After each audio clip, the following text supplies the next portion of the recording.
Bonjour à tous et bienvenue dans cette vidéo. Donc aujourd'hui on va faire une analyse de marché, donc on va analyser les marchés pour trouver des opportunités de trading pour cette semaine.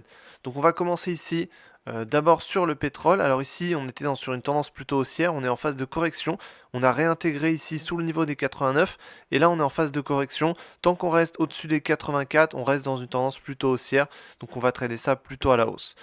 Quand on regarde ici sur les crypto-monnaies, sur le Bitcoin ici, on voit qu'on est revenu sur le support à 60 000, donc qui avait été cassé, puis ensuite ça a fait office de support. On est toujours sous les 74 000, on est au-dessus des 60 000, donc on reste plutôt haussier, au-dessus du niveau de support. On pourrait s'attendre à une prochaine hausse, pourquoi pas jusqu'à venir chercher 74 000. En tout cas pour l'instant, on reste ici dans le range et on a plutôt une tendance haussière, donc on risque plutôt de partir par le haut à mon avis.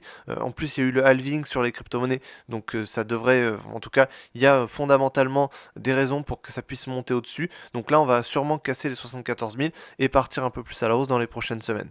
Sur l'Ethereum ici, on a à peu près le même cas de figure, sauf qu'on est beaucoup moins haussier. Le Bitcoin est quand même plutôt haussier. L'Ethereum ici, on a une correction de la tendance, on n'a pas de range ici, on a plutôt une tendance baissière qui s'est construite. On reste au-dessus des 3000, donc on devrait rester plutôt sur une tendance haussière. Mais là, on est en phase de correction, clairement, donc on pourrait corriger même encore un petit peu jusque 2700 par exemple, pour ensuite, pourquoi pas, repartir sur une tendance haussière. En tout cas, pour l'instant, on est plutôt en phase de correction.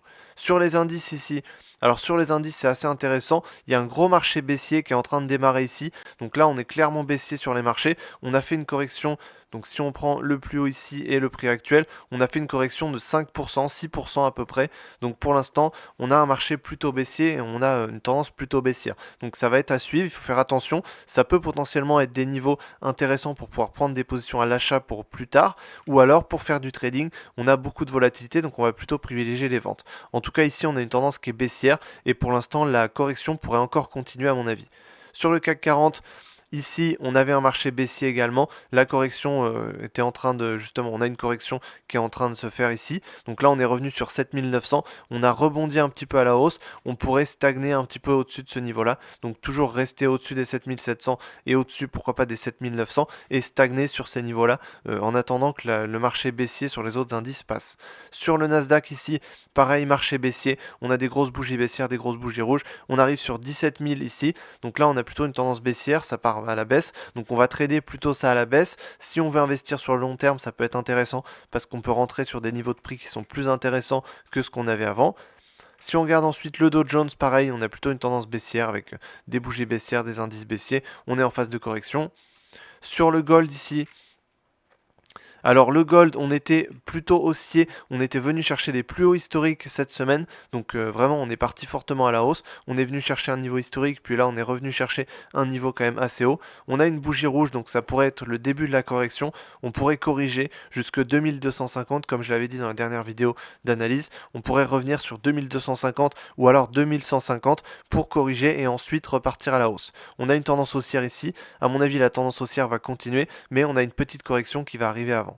Ensuite, sur le Forex, sur l'euro-dollar ici, on a cassé le niveau des 1,07, on marque un pullback dessus et là on repart à la baisse. Donc là on est clairement plutôt baissier avec une bonne opportunité, une bonne configuration à la baisse pour arriver sur 1,05. Sur le GBP/USD, on rebondit ici, donc on casse les 1,25, on rebondit sur les 1,25 et on repart à la baisse en direction des 1,21. Donc là on est plutôt toujours baissier. USD-CHF ici, ça stagne un peu. On a marqué une grosse mèche il y a 2 jours, mais pour l'instant, ça stagne sur les 0,91. Sur l'USD-JPY, donc USD-Yen japonais, ici, on pourrait partir plutôt à la hausse, mais pour l'instant, on stagne également. On pourrait casser les 155 pour partir un peu plus à la hausse. Sur la UD-USD, ici, on a cassé les 0,645 pour partir à la baisse. Cette fois-ci, on n'est pas vraiment parti à la baisse. Ici, on est plutôt resté dans un range à l'intérieur ici de ce niveau-là. Donc pour l'instant, on va plutôt ranger sur la UD-USD. Sur l'USD-CAD ici, on a marqué une forte tendance haussière, on est en train de corriger, donc à mon avis, c'est pas forcément intéressant pour le moment.